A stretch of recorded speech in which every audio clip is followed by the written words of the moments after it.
Even though you are not into art, Vatican Museum is a must-go place in Rome, only because there's so many interesting facts hidden in it. We joined a small group tour guide in Vatican Museum. Our tour guide told us that we can't access the Vatican garden behind me. It's only open to the big tourist group. So as individuals or small tour group like us, we can't go in there because of the reason of tourism. That's interesting fact number 1. So to know more, I highly recommend you to join a tour group. Check the description below for the link. I suggest try not to figure out the floor map. We're here to enjoy the art. Let's just follow the tour guide.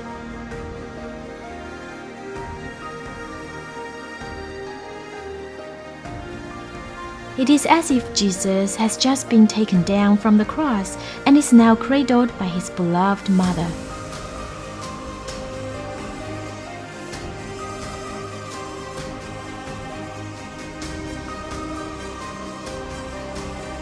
The huge bronze pine cone sculpture was built 2,000 years ago.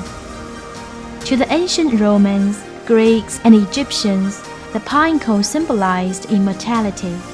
This likely stemmed from the evergreen pine trees.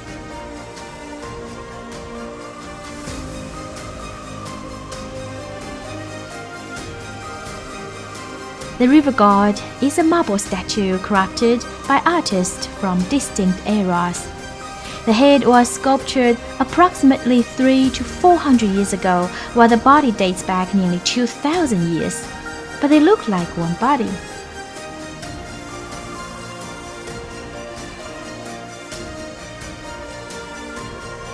I can literally feel the pain by looking at this statue. An ancient Roman priest and his 2 sons were being punished by the goddess Athena.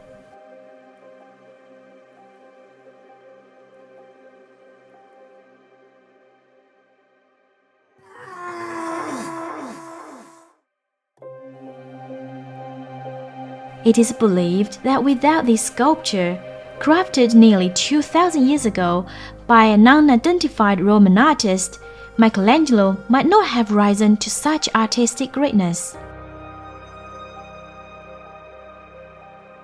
Under this immense dome is Nero's bathtub. How many people can fit in? Everything here is made of marble, which is why marble furniture is considered a symbol of luxury in contemporary times, right?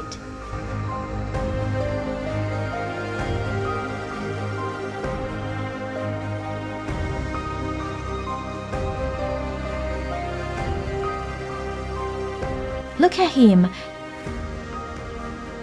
Check his eyes. Aren't they different with other sculptures? Many sculptures had their private areas covered with fig leaves during the fig leaf campaign initiated by Pope Pius IV in the 19th century. Personally, I find it unnecessary.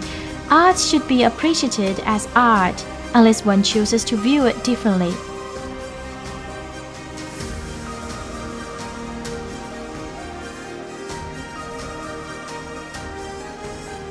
The gaze of Jesus follows you no matter where you stand.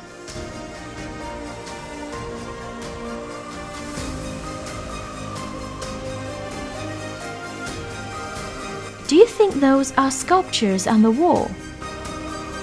No, they're actually paintings. Notice how nothing protrudes from the wall.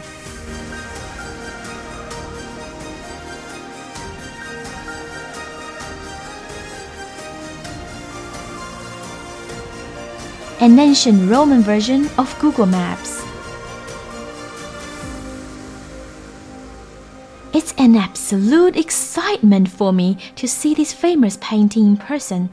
I really appreciate that the painting is not hidden behind the glass like many other museums.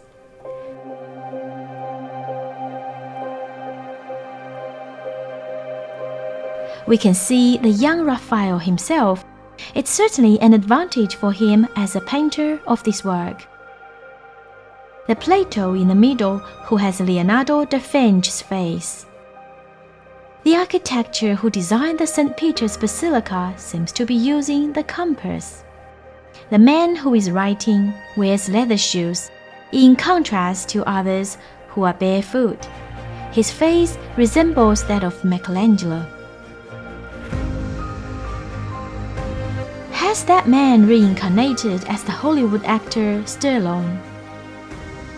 This painting reveals how artists use dots to sketch out their compositions.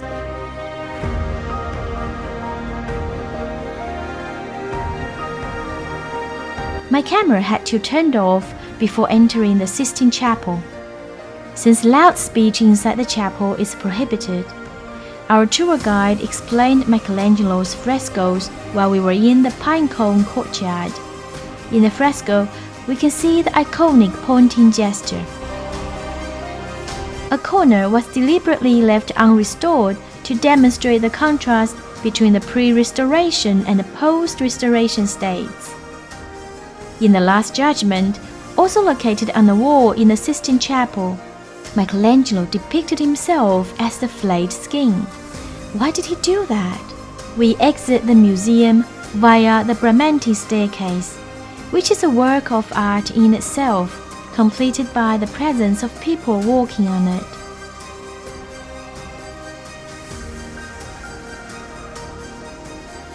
This must be the most culturally rich souvenir shop in the world.